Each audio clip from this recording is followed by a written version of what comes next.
देखो, आज हम लोग पढ़ेंगे चैप्टर 3। ठीक है, कौन सा चैप्टर पढ़ेंगे? Chapter 3। What is the name of the lesson? Lesson का नाम है द फ्रीडम स्ट्रगल। क्या नाम है लेसन का? The freedom struggle. ठीक है, अब यहाँ पर फ्रीडम स्ट्रगल कब से कब तक का पढ़ोगे? 1857 से शुरू हुआ और ये कब तक चला? 1915 तक। कब से कब तक? 1915 तक। अब यहाँ पर एक चीज़ और जान लो, लेसन स्टार्ट करने के पहले हम लोग ये देखेंगे कि जब तुम इस लेसन को पढ़ोगे तो उसका लर्निंग आउटकम्स क्या होगा। लर्निंग आउटकम्स का मतलब ये होता है कि इस लेसन को पढ़ने के बाद तुम किन किन चीज़ों के बारे में जानोगे। तो सबसे पहले आप समझ जाओगे comprehend the beginning of freedom movement in India. Comprehend यानी टू अंडरस्टैंड, समझ जाओगे कि कैसे शुरुआत हुई फ्रीडम मूवमेंट की इंडिया में। और उसके बाद तुम जानोगे identify the important people who influence the freedom struggle.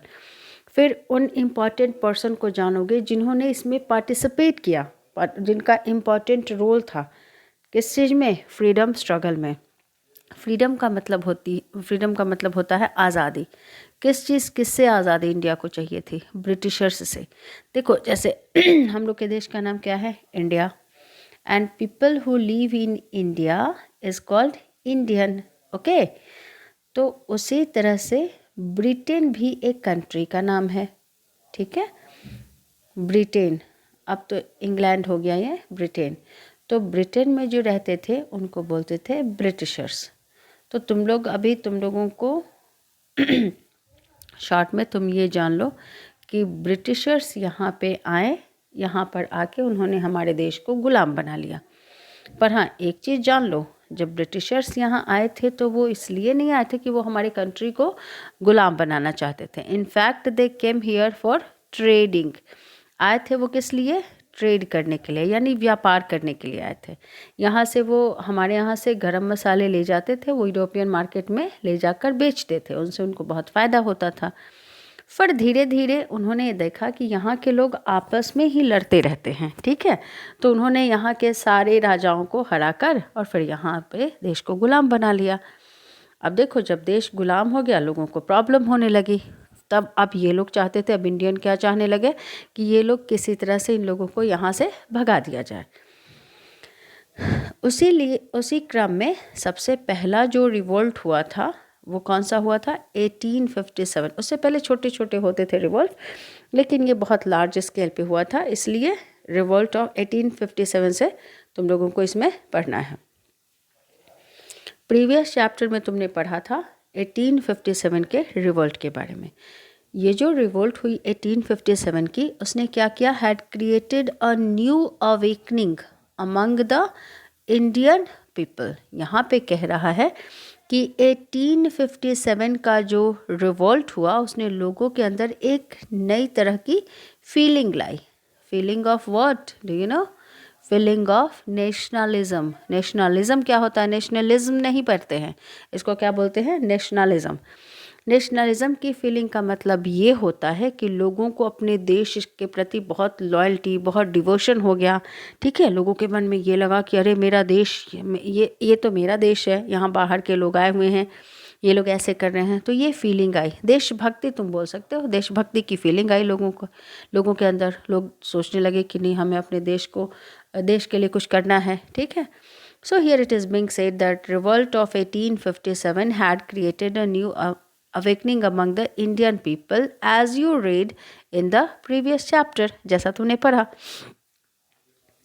अच्छा, एक चीज़ और जान लो, ईस्ट इंडिया कंपनी, जब ब्रिटिशर्स यहाँ पे आए थे तो उन लोगों की कंपनी का नाम क्या था? East India company. क्या नाम था? East India company. Okay, east India company उनके कंपनी का नाम था। ओके, अब देखो, लेकिन 1857 के बाद क्या हुआ था? 1857 के बाद क्या चीज़ हुआ कि ईस्ट इंडिया कंपनी का रूल ख़त्म हो गया और यहाँ का एडमिनिस्ट्रेशन यानी कंट्रोल, देखो यहाँ पे क्या कह रहा है? The rule of the East India Company came to an end came to an end यानी ख़त्म हो गया, और the administration of India was now taken over by the queen of England. 1857 का रिवोल्ट हुआ, उसके बाद ईस्ट इंडिया कंपनी पहले रूल, तब तक ईस्ट इंडिया कंपनी रूल करती थी इंडिया पे, उसके बाद वो उसका रूल ख़त्म हो गया और इंग्लैंड की जो क्वीन थी वही ब्रिटेन। देखो ब्रिटेन में 2-3 और थे कंट्री जिनको जोड़कर ये ब्रिटेन बोला जाता था, लेकिन मेन इंग्लैंड से लोग आए थे। ठीक, तो इंग्लैंड की जो क्वीन थी उन्होंने क्या किया, एडमिनिस्ट्रेशन, इंडिया का एडमिनिस्ट्रेशन अपने हाथ में ले लिया। उन्होंने बोला कि नहीं, तुम लोग तो अच्छे से शासन चला नहीं रहे, रूल कर नहीं पा रहे हो, तो इसलिए एडमिनिस्ट्रेशन किसके हाथ में चला गया, क्वीन ऑफ इंग्लैंड के हाथ में। टेकन ओवर का मतलब होता है ले लिया गया। हाँ, तो टेकन ओवर मतलब ले लिया गया।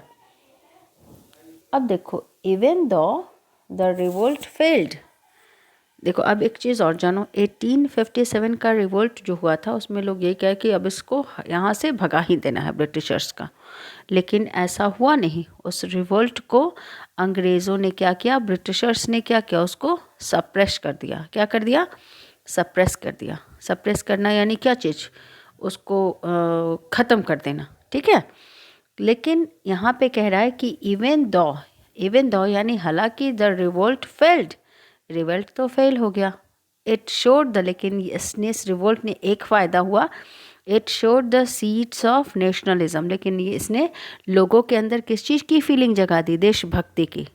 Showed the seeds of nationalism यानी लोगों के अंदर देशभक्ति की फीलिंग जगा दी amongst the people of India. The era मतलब होता है टाइम या पीरियड, तुम बोल सकते हो। ठीक है, era of social reforms started, उसके बाद क्या हुआ, सोशल रिफॉर्म्स का समय शुरू हुआ। देखो इस चीज़ को समझना, इरा यानी पीरियड, किस चीज़ का, सोशल रिफॉर्म्स। अब तुम ये बोलोगे कि सोशल रिफॉर्म्स क्या होता था, तब मैं बताती हूँ। देखो हमारे कंट्री में एक बहुत बड़ा प्रॉब्लम था, हमारे कंट्री में कुछ ऐसे कस्टम्स थे जिसकी वजह से यहाँ के लोग आपस में ही डिवाइडेड थे, उनके बीच में एकता नहीं थी। तो कुछ लोग जो थे, जो सोशल रिफॉर्मर थे, सोशल रिफॉर्मर उनको बोलते हैं, जो लोग इसी चीज़ पे काम करते हैं कि किसी भी जगह पर कोई भी चीज़ ऐसी है जो लोगों के बीच में क्या चीज़, लोगों के बीच में जो लोगों के बीच में एकता नहीं होने दे रही है, उस चीज़ को हटाना। तो सोशल रिफॉर्म्स शुरू हुआ और started just after the separation of the revolt of 1857. Okay, separation of the revolt of 1857. the people of India यानी भारत के लोग क्या चाहते थे, wanted to be free, वो फ्री होना चाहते थे from foreign rule. Foreign rule यानी याद रखना, ब्रिटिश का जो रूल था उससे वो फ्री होना चाहते थे।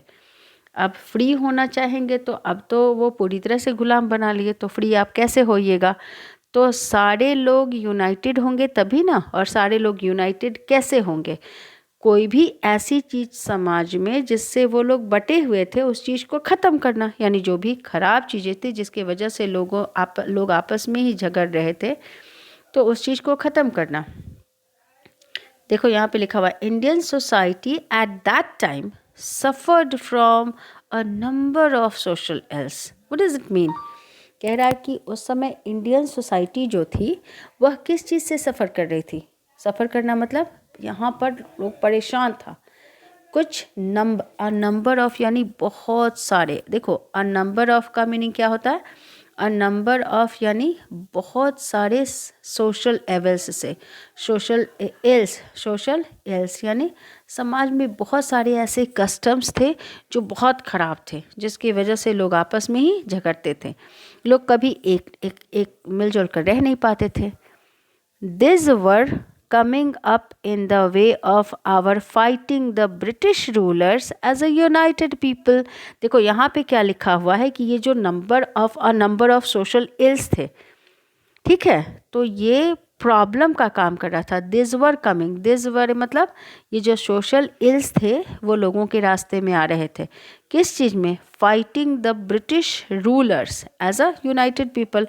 यूनाइटेड यानी लोग एक जगह एक तो हो नहीं पा रहे थे, यूनाइटेड हो नहीं पा रहे थे, ठीक है। और एक चीज़ और याद रखना, इसको वेयर नहीं पढ़ते हैं, this is pronounced as we're. तो this we're coming up in way of are fighting the British rulers as a united people. The rigid caste system, हमारे यहाँ एक और प्रॉब्लम था, देखो लोग कैसे डिवाइडेड थे। अब आते हैं कास्ट सिस्टम। कास्ट सिस्टम यानी सब लोग आपस में बटे थे कास्ट के बेसिस पे, मैं इस कास्ट का हूँ, तुम इस कास्ट के हो, इसकी वजह से भी था। तो सब लोगों को लगता था कि अरे हम तो अलग अलग हैं, तो हम लोग क्यों एक साथ रहें। अब आप एक साथ नहीं रहेंगे तो आप लड़ नहीं पाएंगे अपने कॉमन एनिमी के अगेंस्ट में। तो the rigid caste system kept the Indian people divided, हम लोग आपस में ही बटे थे। अब देखो इसका मैं एक एग्जांपल देती हूँ। मान लो कि हम लोग मान लो कोई फैमिली है जहाँ 10 लोग रहते हैं, सेम यही कंडीशन इंडिया की थी।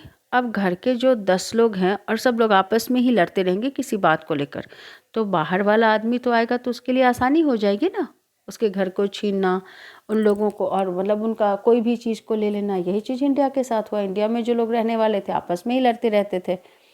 सो फर्स्ट काम था सोशल रिफॉर्मर्स का क्या, कि पहले सबको यूनाइट करो, एक साथ मिलाओ, और उसके लिए क्या करना था, जो सोशल इल्स थे उनको ख़त्म करना था। तो अब हम लोग थोड़ा तुम लोग ये जान लो कि उस समय वो सोशल इल्स क्या क्या थे।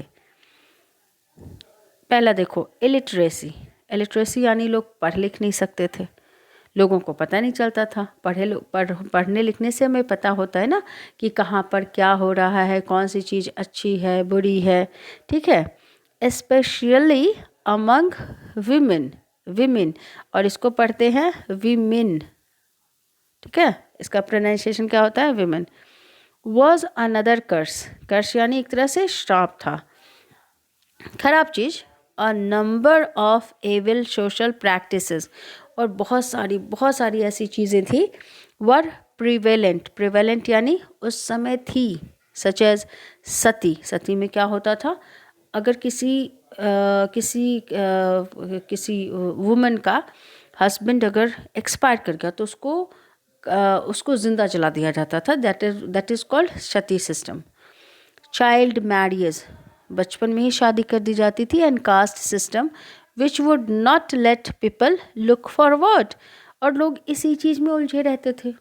मान लो कि आप ही लोग हो या कोई भी है, जैसे अगर आप कोई अनप्रोडक्टिव काम में लगे रहोगे जिसका कोई मतलब है, तो अच्छा काम कर पाओगे नहीं ना। सेम कंडीशन थी कि लोग ये सब में फंसे थे।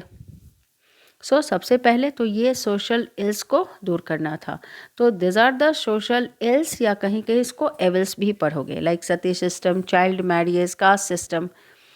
अब देखो वो कौन कौन से लोग थे जिन्होंने ये सोचा कि पहले जो सोसाइटी में, समाज में ये जो प्रॉब्लम्स है इसको ख़त्म करो और लोगों को एक साथ मिलने दो, तभी तो मिल के उसको भगाएंगे, किसको, ब्रिटिशर्स को।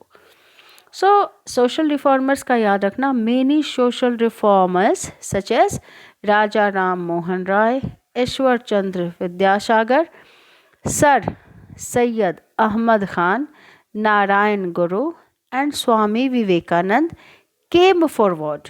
वो लोग आगे आए टू लिबरेट, लिबरेट यानी आज़ाद करने के लिए, लिबरेट के लिए दूसरा वर्ड तुम फ्री यूज़ कर सकते हो, liberate Indian people from their own social levels. देखो पहले दूसरे लोगों को भगाने के लिए ये ज़रूरी था कि सब लोग यूनाइटेड हो। तो पहले जो ख़राब चीज़ें थी जिसकी वजह से लोग डिवाइडेड थे उनको एक करना था।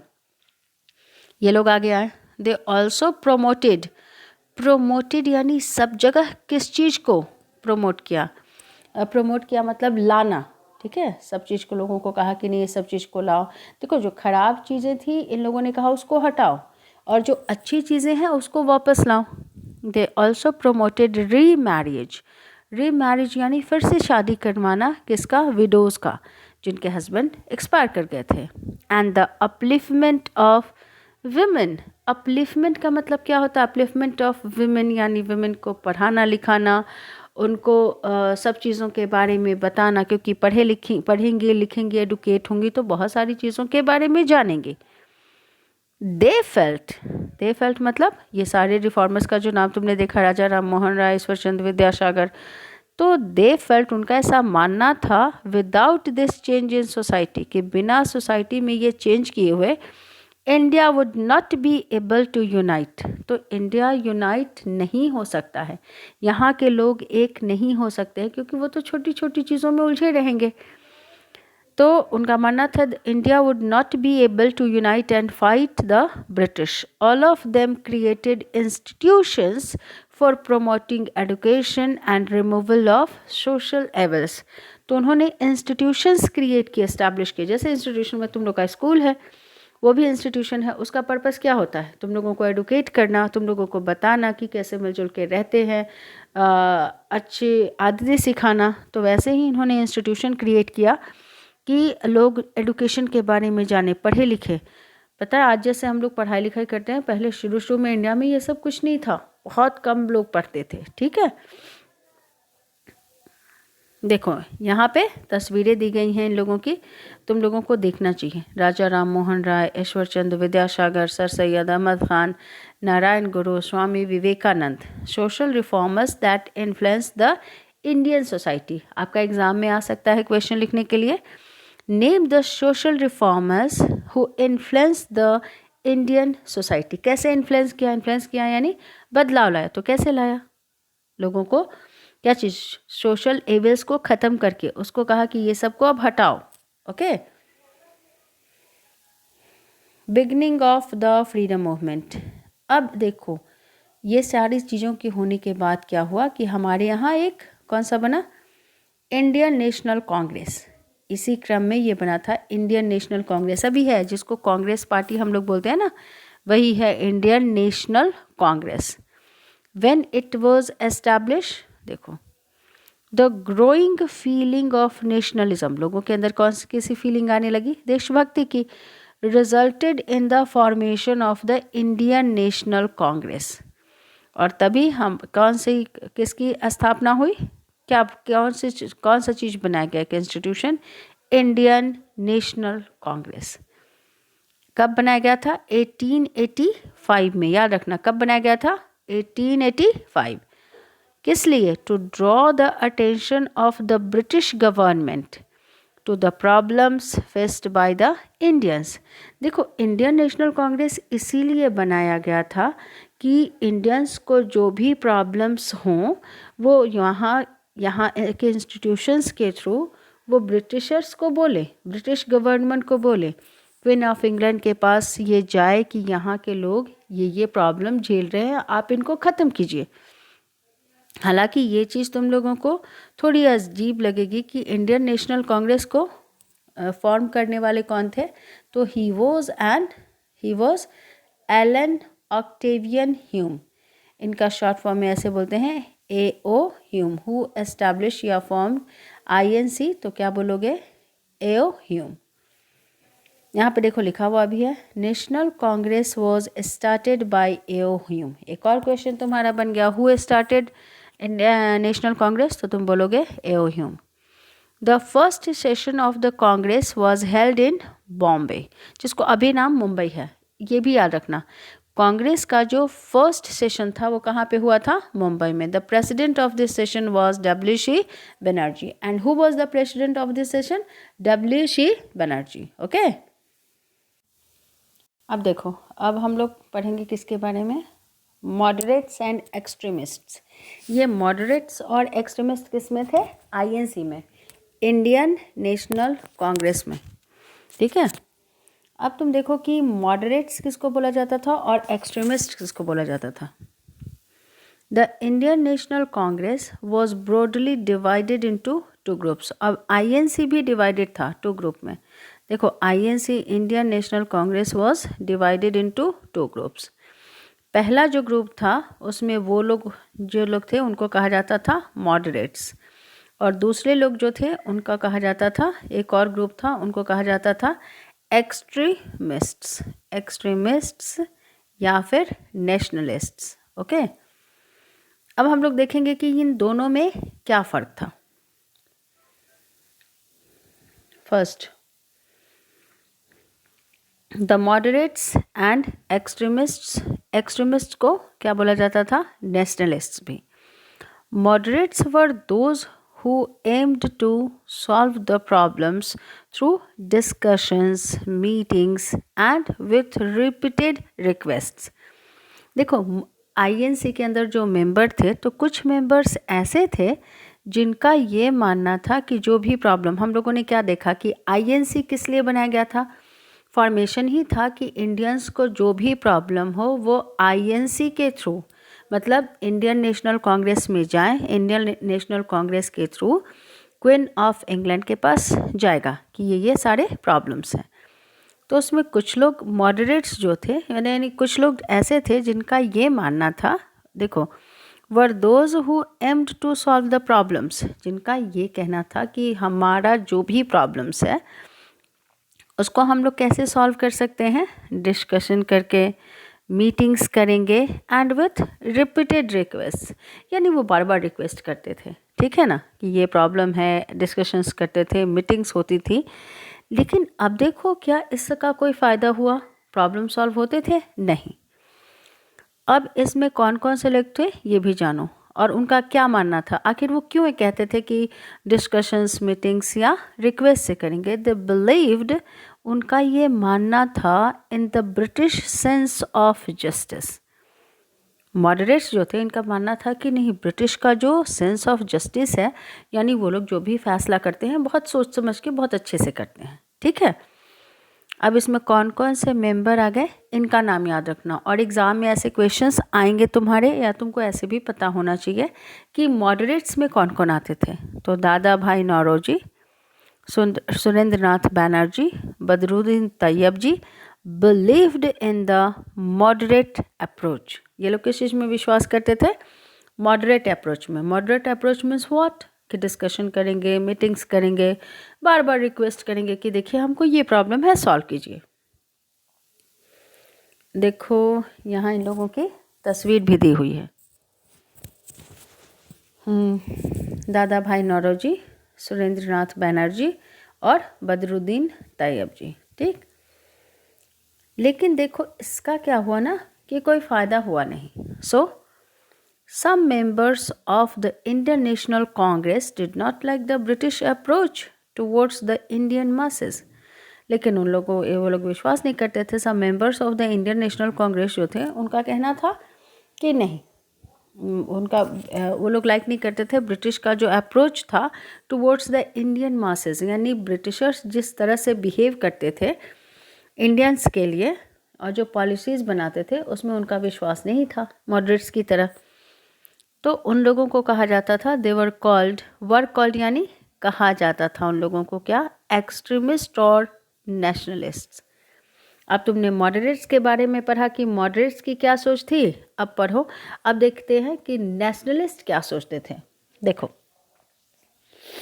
दे एडॉप्टेड यानी उन लोगों ने अपनाया, क्या अपनाया? एडॉप्टेड यानी अपनाया क्या?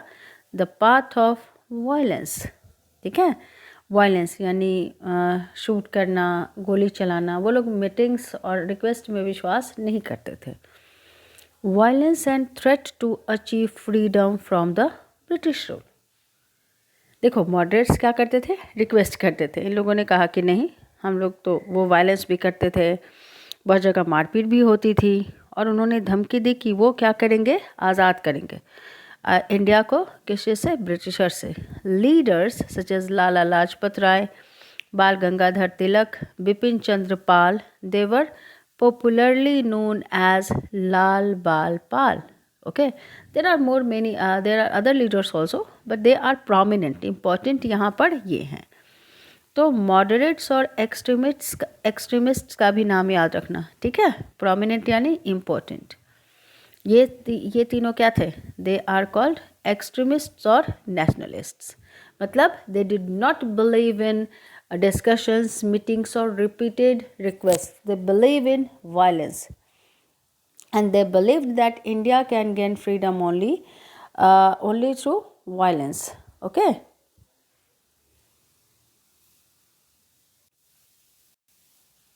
अब देखो, अब नेक्स्ट में क्या है, वो क्यों, उनका ऐसा क्यों मानना था। देखो ऐसा नहीं था कि अचानक से उन्होंने यही डिसाइड किया, क्योंकि वो लोग बहुत दिन से देख रहे थे कि मॉडरेट्स तो बार बार रिक्वेस्ट करते हैं लेकिन ब्रिटिशर्स तो ध्यान ही नहीं देते हैं। And so they strongly opposed, strongly यानी उन्होंने अपोज किया, विरोध किया, strongly opposed the British. There approach was quite different यानी बिल्कुल अलग था। मतलब ब्रिटिशर्स को अपने प्रॉब्लम, मतलब ये लोग जो अपने प्रॉब्लम को ले जाते थे तो इनका अप्रोच बिल्कुल अलग था। ऑब्वियसली मॉडरेट्स का था रिक्वेस्ट, इनका क्या था, वायलेंस। तो quite different from that of the moderates, moderates से बिल्कुल अलग था। The believed in asserting there demands, asserting there demands का, असर्ट द डिमांड्स का मतलब क्या होता है कि आपकी जो भी मांग है उस पर आप बोल रहे हो, अड़े हो, नहीं मुझे ये चाहिए।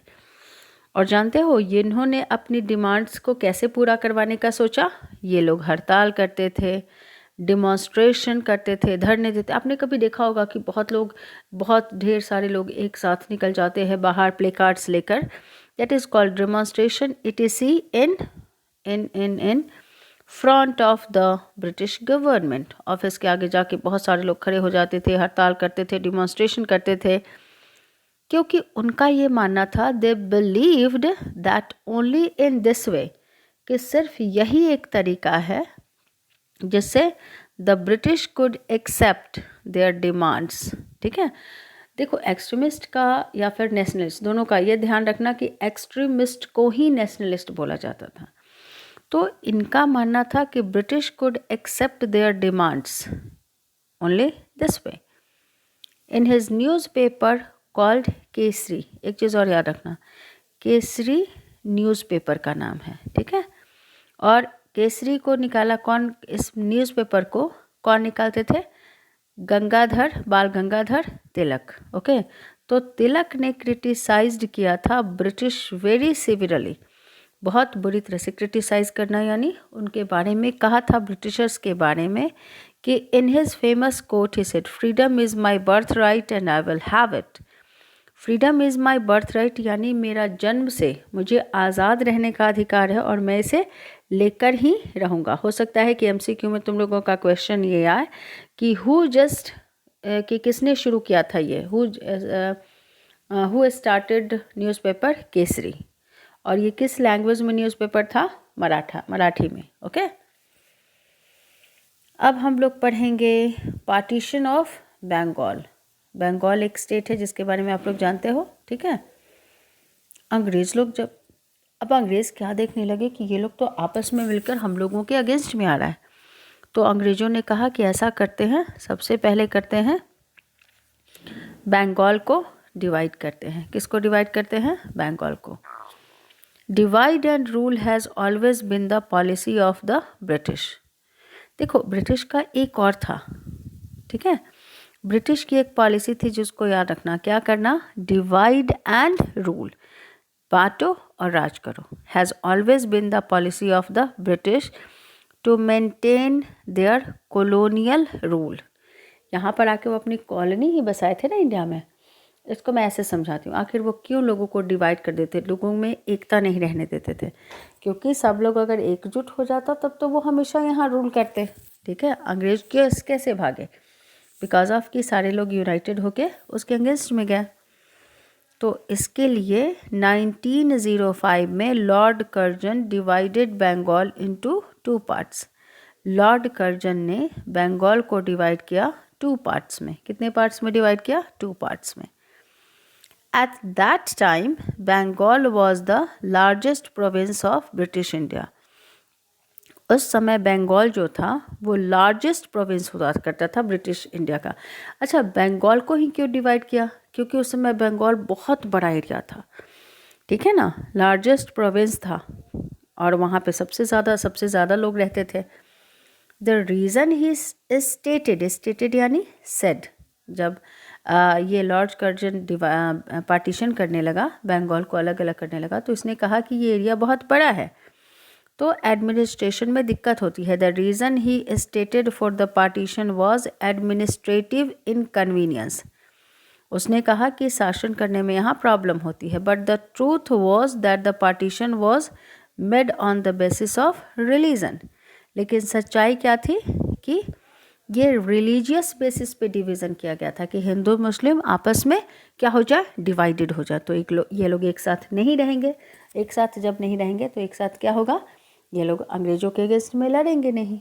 As East Bengal had the majority of Muslims and West Bengal had the majority of Hindus। देखो इसको मैं ना एक मैप के थ्रू तुमको समझाती हूँ। मान लो जैसे एग्जैक्ट ये शेप नहीं है, मान लो कि ये तुम्हारा हो गया बंगाल। तो बंगाल में देखो डायरेक्शन हम लोग ऐसे ही करते हैं ना, ये हो गया नॉर्थ, ये हो गया साउथ, ये हो गया वेस्ट और ये हो गया ईस्ट। तो बंगाल का जो ईस्ट बंगाल था, इधर कौन से लोग ज़्यादा थे, East Bengal had the majority. यहाँ पर मुस्लिम की संख्या बहुत ज़्यादा थी और यहाँ पे हिंदुओं की संख्या थी। तो क्या कर दिया, धर्म के रिलीजन के बेसिस पे डिवाइड कर दिया कि लोग एक साथ अब नहीं रहेंगे। तो and West Bengal had the majority of Hindus. ये तो मैंने अभी बता दिया तुम लोग को। To oppose this divide and rule policy of the British, the Swadeshi movement started by the Indians in 1905 and continued up to 1908। लेकिन पता है इस पार्टीशन के अगेंस्ट में लोगों ने प्रोटेस्ट करना शुरू कर दिया कि नहीं ये क्या होगा, डिवाइडेड नहीं होगा। और ये कब शुरू हुआ, 1905 में, और कब तक चला, 1908 तक। स्वदेशी मूवमेंट, इसका नाम क्या था, स्वदेशी मूवमेंट्स। तो अगर क्वेश्चन आएगा why did swadeshi movement start, swadeshi movement started against the partition of Bengal. अब देखो स्वदेशी मूवमेंट में ये क्यों चलाया गया था, ये देखो।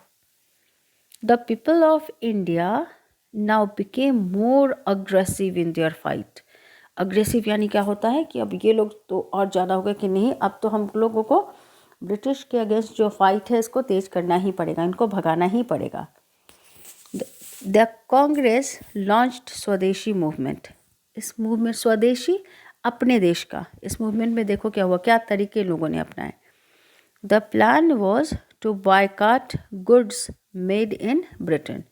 इसमें ये लोगों ने कहा, गांधी जी ने कहा, नहीं गांधी जी उस समय नहीं आए थे, यहाँ के लोगों ने कहा कि बायकॉट करेंगे। वो जो मॉडरेट्स थे और एक्सट्रीमिस्ट थे, ठीक है, इन्होंने कहा कि ब्रिटेन में जो भी कपड़े मिलते हैं, वो कपड़े आते हैं, वो हम लोग नहीं पहनेंगे। ब्रिटेन का कोई भी चीज़ को बायकॉट करेंगे, यानी उसको रिजेक्ट करेंगे। British made cloth was burned in heaps. ढेर लगा के ब्रिटिश कपड़े को जलाया गया eight different places all over the country. People were asked not two by goods. लोगों से कहा गया, पीपल वर आस्क्ड, लोगों से कहा गया, नॉट टू बाई गुड्स, कि वैसे सामान नहीं खरीदो, that were made in Britain, जो कहाँ में बनता है, ब्रिटेन में। In their place they were two by goods made in their own country. तभी तो इसका नाम पड़ा ना, इस मूवमेंट का नाम हुआ स्वदेशी। स्वदेशी यानी अपने देश का। लोगों से कहा गया कि ब्रिटेन का जो भी सामान है सबको जला डालो और कोई सामान नहीं खरीदेगा, और जो भी लोग सामान यूज़ करेंगे अपने देश में बने हुए सामान को यूज़ करेंगे। Okay. The boycott of British made goods would have very adverse effect on British.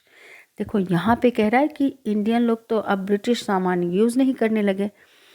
तो यहाँ पे कहा जा रहा है कि ये जो ब्रिटिश में बने हुए कपड़े का या कोई भी चीज़ का सामान का, गुड्स यानी जो भी सामान थे, तो इसका जो बायकॉट शुरू हुआ, इसका बहुत ही एडवर्स इफेक्ट पड़ता ऑन ब्रिटिश इंटरेस्ट। ठीक है, बहुत ख़राब, क्योंकि देखो वो लोग तो व्यापार ही करने आए थे, फ़ायदे ही कमाने आए थे, और अब क्या हुआ कि वो लोगों का तो कोई सामान ही नहीं खरीद रहा था। सो द रूलर्स, और अब ये लोग देखे कि अरे ये तो सारा हम लोग का सामान ही नहीं यूज़ कर रहा है। So the rulers took very strong action against the leaders of the स्वदेशी मूवमेंट्स। तो अंग्रेज़ों ने कहा कि अरे ये तो सारे लोग मिलकर हमारा तो इंडस्ट्री को ही ये कर देंगे। तो उन लोगों ने पता है क्या किया, अब उन लोगों ने शुरू किया क्या चीज़, सप्रेस करना शुरू किया। सप्रेस करना मतलब देखो, इस चीज़ को सब लोगों का आगे सप्रेस करना यानी लोगों को जेल में डालने लगे, जो लीडर्स थे उनको। द प्रोटेस्टर्स वर, जो भी प्रोटेस्ट करते थे, इन लोगों ने कैसे, देखो कैसे सप्रेस किया। जो भी प्रोटेस्ट करते थे ब्रिटिश गुड्स के अगेंस्ट में, प्रोटेस्टर्स वर बीटन यानी उनको पीटा जाता था बैडली, बहुत बुरी तरह से, were beaten and hit with police के लाठीज से। But the movement spread from Bengal to other parts of India like Bombay, Pune, Madras, now Chennai and so on. लेकिन उसके बाद भी लोगों को बहुत, जो भी प्रोटेस्टर्स थे उनको पीटा गया, उनको मारा गया, उनको जेल में डाला गया, लेकिन फिर भी ये मूवमेंट फैला ही, स्प्रेड हुआ सब जगह। पहले मुंबई से फिर ये मद्रास, पुणे, सब जगह। पीपल रिफ्यूज्ड टू पे टैक्सेस, लोगों ने कहा कि अब हम लोग टैक्स भी नहीं देंगे। And organised strikes at many places, बहुत जगह पे स्ट्राइक्स भी किए, हड़ताल भी किए। हड़ताल मतलब, स्ट्राइक का मतलब क्या, अगर किसी कंपनी काम तुम्हारे लिए काम कर रहा है तो हम काम भी नहीं करेंगे। ओके। दे टुक आउट प्रोसेशंस, उन्होंने जुलूस निकाले, chanting the song Vande Mataram गाते हुए। The song inspired the people so much that British government issued an order to ban the song in public meetings. Vande Mataram, जानते हो, लोगों को इतना एनकरेज किया। अभी नहीं होता है देशभक्ति गाने जब बजते हैं तो how do we feel a kind of nationalism. तो वंदे मातरम का जब भी चैंटिंग होता था, स्लोगन्स का, पीपल गेट एनकरेज्ड, इतना एनकरेज हो गए कि ब्रिटिशर्स ने कहा कि अब इसको बैन करो, कोई भी ये अगर गाते हुए पकड़ा जाएगा तो उसको भी इम्प्रिजन कर दिया। इम्प्रिजन यानी जेल में डाल दिया। The plan to partition Bengal had to be finally cancelled in 1911। लेकिन जानते हो, तो फिर जब अंग्रेज ने देखा कि अरे अब तो हम कुछ नहीं कर सकते हैं, सो फाइनली कैंसिल कर दिया गया कि नहीं, अब बंगाल का डिवीज़न नहीं होगा। देखो उन्होंने क्या कहा था, ये लोकमान्य तिलक ने कहा था, बाल गंगाधर तिलक, इनको लोकमान्य तिलक भी बोलते हैं। Our nation is like a tree, हमारा नेशन जो है वो क्या चीज़ है, एक ट्री के तरह है, ठीक है। Which the original trunk is स्वराज्य, जिसका ओरिजिनल ट्रंक क्या है, स्वराज्य, मतलब हम लोगों का अपना राज्य। एंड द ब्रांचेज आर स्वदेशी एंड बायकॉट, ठीक है। और ब्रांचेज क्या चीज़ है, स्वदेशी होनी चाहिए, और कहा कि इसलिए बायकॉट करो। The formal proclamation of the swadeshi movement was made at the Calcutta town hall on August 7, 1905। तुमसे अगर तुम्हारा क्वेश्चन आए कि ये कब शुरू किया गया था, फॉर्मल प्रोक्लेमेशन यानी अनाउंसमेंट किया गया कि स्वदेशी मूवमेंट हम लोग शुरू करेंगे, इसका अनाउंसमेंट कहाँ पे हुआ था, कलकत्ता टाउन हॉल में। किस डेट को, अगस्त 7, 1905। देखो इसमें क्या क्या था, यहाँ पर देखो, स्वदेशी बैटल क्राई, पहला क्या था, लोगों से कहा गया, it involve the burning of all British made goods. पहले कहा गया कि जितने भी ब्रिटेन में बने हुए सामान हैं सबको जलाओ। It involved the burning of all British made goods, जो भी ब्रिटिश में सामान बने हैं सबको जलाओ। Began with and because of the partition of Bengal in 1905 by Lord Curzon.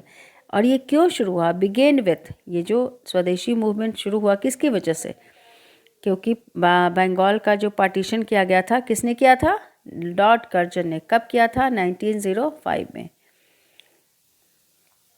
Known as Vande Mataram movement, ये सारी याद रखना, इसको वंदे मातरम मूवमेंट्स भी कहते हैं।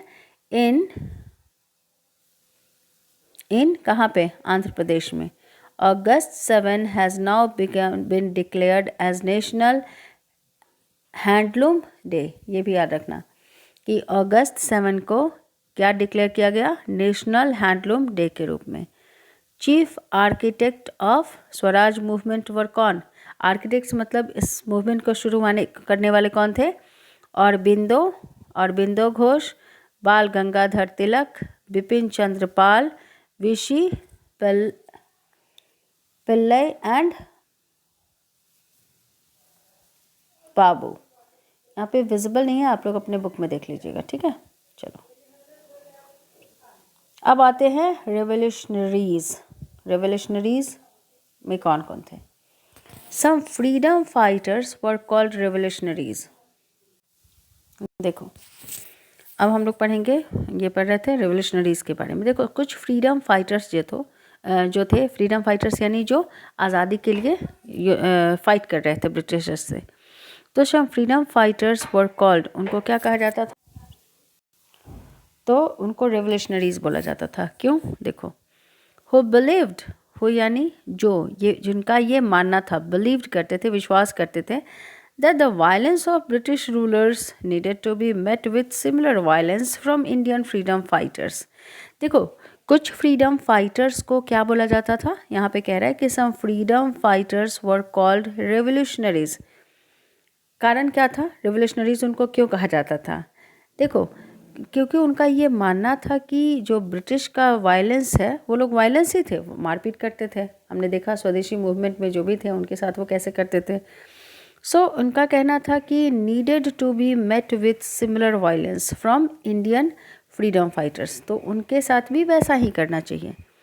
The revolutionaries assassinated a number of British officers. तो कुछ जो रेवोल्यूशनरीज मतलब याद रखना, रेवोल्यूशनरीज इंडियन कॉन्टेक्स्ट में जो फ्रीडम फाइटर्स थे उन्होंने असैसिनेट किया। असैसिनेट मतलब मार डाला। किसको मार डाला? जो कुछ ब्रिटिश ऑफिसर्स थे उनको। But the might of British rule, यहाँ पर माइट का मतलब क्या होगा? पार, ताकत। But the might, might means शक्ति, पार जो थी। But the might of British rule was too much for a small movement which could not last long. लेकिन देखो एक तो सारे इंडियन यूनाइटेड नहीं थे उस समय भी, सब लोग एक साथ मिलकर ब्रिटिशर्स के अगेंस्ट नहीं लड़ रहे थे। दूसरी बात क्या थी? उनकी ताकत बहुत ज़्यादा थी। They were united. Most revolutionary leaders suffered severe punishments including death। तो बहुत सारे रेवोल्यूशनरीज के साथ क्या हुआ? सीवियर पनिशमेंट उनको मिला। जैसे पनिशमेंट में बहुत को तो डेथ भी मिली। A number of Indians settled in foreign countries sympathized with the aspirations of the Indian people। कुछ लोग तो पता है दूसरी जगह जाके सेटल्ड हो गए। Madam Bhikaji Cama brought out a paper named Vande Mataram. देखो ये भी एक क्वेश्चन बन सकता है और पूछा भी जा सकता है MCQ में भी या ऑब्जेक्टिव में भी कि कहाँ पे है? Who brought out a paper named Vande Mataram, यानी पेपर का नाम था। और ये किसने शुरू किया था? मैडम भीखाजी ने। और कहाँ पे शुरू किया था? स्विट्ज़रलैंड में। She was the lady who first designed the Congress flag. और क्वेश्चन आएगा who designed the Congress flag, तो उसमें क्या लिखोगे? Madam Bhikaji Cama. Okay. On 21 April 1913 21 April 1913 में क्या हुआ? Indians in San Francisco assembled. San Francisco में इंडियंस एक जगह इकट्ठे हुए। असेंबल्ड यानी इकट्ठे हुए। Gathered and formed the Ghadar party. तो देखो गदर पार्टी भी क्या था? फ्रीडम। हम लोगों ने देखा ना कि बहुत सारे इंस्टीट्यूशंस फॉर्म हुए, तो उसमें गदर पार्टी फॉर्म्ड हुआ। कहाँ पे? याद रखना, सैन फ्रांसिस्को में। कब हुआ? 21 अप्रैल 1913 को। वाई इट वॉज फॉर्म्ड, अब हम लोग ये देखेंगे कि इसको बनाया क्यों गया। The aim of this party was to get rid of British rule. Aim यानी इसका ऑब्जेक्टिव क्या था? किस लिए बनाया गया था? To get rid of. Get rid of यानी छुटकारा पाना था। किससे छुटकारा पाना था? To get rid of British rule. On 1 November in the same year में क्या हुआ? The party started a paper. Party ने एक पेपर स्टार्ट किया जिसका नाम क्या था? गदर। याद रखना, Ghadar party was an organisation, political organisation. Why it was form? To get rid of British rule.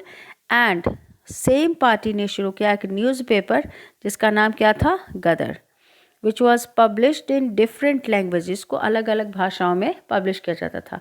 और देखो ये न्यूज़पेपर अलग अलग भाषाओं में पब्लिश किया गया सो दैट लोग पढ़ें, लोग जाने कि क्या चल रहा है। The aim of this party was to spread the idea of revolution amongst Indians. इसका क्या एम था कि इंडियंस के बीच में रेवोल्यूशन को फैलाना। This was a time when India was all set to launch a full scale freedom struggle. ये वो समय था जब इंडिया ने क्या किया था, शुरू किया था फुल स्केल फ्रीडम स्ट्रगल, यानी सब जगह पूरे देश में शुरू हो जाए। तभी तो ब्रिटिशर्स यहाँ से भागते। ओके, सो अब आप एक बार रिकैप देख लो इसमें, ठीक है। देखो रिकैप में क्या है, हम लोगों ने अभी तक क्या पढ़ा। यहाँ है मैपिंग, माइंड मैप, यानी तुमको रिवीजन करने में आसानी होगी। फर्स्ट क्या हुआ, formation of INC by A.O. Hume when it was form in 1885। Moderates में नाम देखो, तुम लोगों के इसमें पिक्चर क्लियर नहीं है, I don't have PDF, clear PDF इसका ऑनलाइन नहीं है, तो तुम लोग क्या करना, अपने फ़ोटो में देख लेना इनका नाम। Moderates already I have told you कि मॉडरेट्स कौन थे। जो मॉडरेट्स का ये मानना था कि they believed in the justice of Britishers, sense of justice, और उनका वो डिस्कशंस, मीटिंग्स और बार बार रिक्वेस्ट में विश्वास करते थे। जबकि जो एक्सट्रीमिस्ट्स थे, एक्सट्रीमिस्ट को नेशनलिस्ट्स भी बोला जाता था, इनका कहना था कि नहीं, अगर ब्रिटिशर्स वायलेंस कर रहे हैं तो हम लोग उसका जवाब वायलेंस से ही देंगे। उसका नाम आप याद कर लोगे। टू ग्रुप्स में हम लोगों ने देखा आईएनसी में, एक मॉडरेट्स थे और एक क्या थे, एक्सट्रीमिस्ट। स्वदेशी मूवमेंट में हम लोगों ने क्या देखा, देखो स्वदेशी मूवमेंट में the Congress launch swadeshi movement, इसको याद रखना। इसका प्लान क्या था, why it was started to boycott the goods made in Britain.